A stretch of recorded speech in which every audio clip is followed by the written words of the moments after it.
Hi guys, welcome back po sa ating channel. So marami po talaga sa atin ngayon ang nag-a-avail ng Surf to Sawa, yung 700 monthly po, di ba? And karamihan po sa atin para makatipid, yun yung ating ipinapakabit.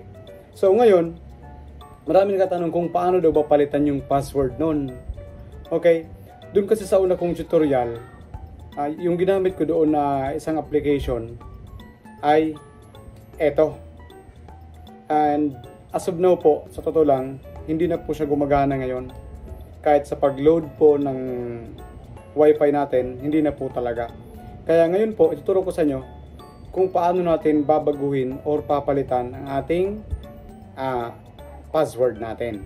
Or even yung account name. Pwede natin palitan yon. Okay? So, kung bago ka pa lang po sa channel ko, baka naman po, pwede kang mag-subscribe, then para po palagi kang updated sa aking mga video. Okay? So kung handa ka na, let's go!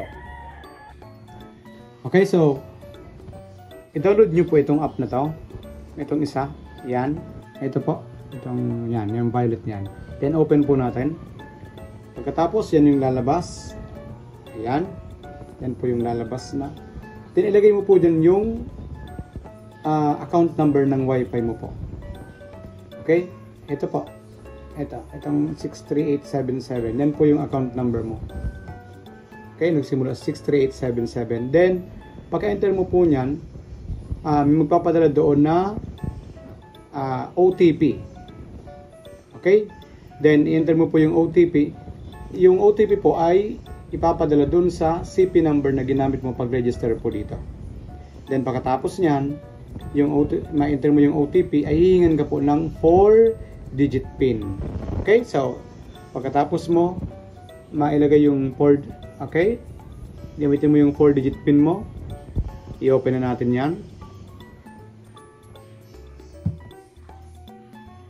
Yan. So, dito ka po dadalhin niya. Okay? So, subukan natin guys. Palitan na po natin yung password natin. Okay? So, click ko lang po. Change Wi-Fi password. Okay. So, ilagay mo dyan nakalagay. Please enter 8 to 32 characters. So, halimbawa, ilagay natin yung password natin.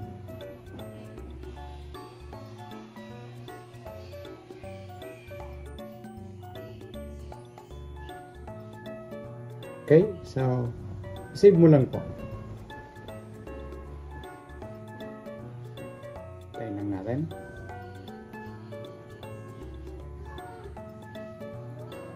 So, nakalagay dyan sa baba, successfully change Wi-Fi. Okay, ayan. So guys, pansinin nyo, nawala na yung password. So, ganun lamang po guys. Sana po nakasunod kayo. Thank you and God bless.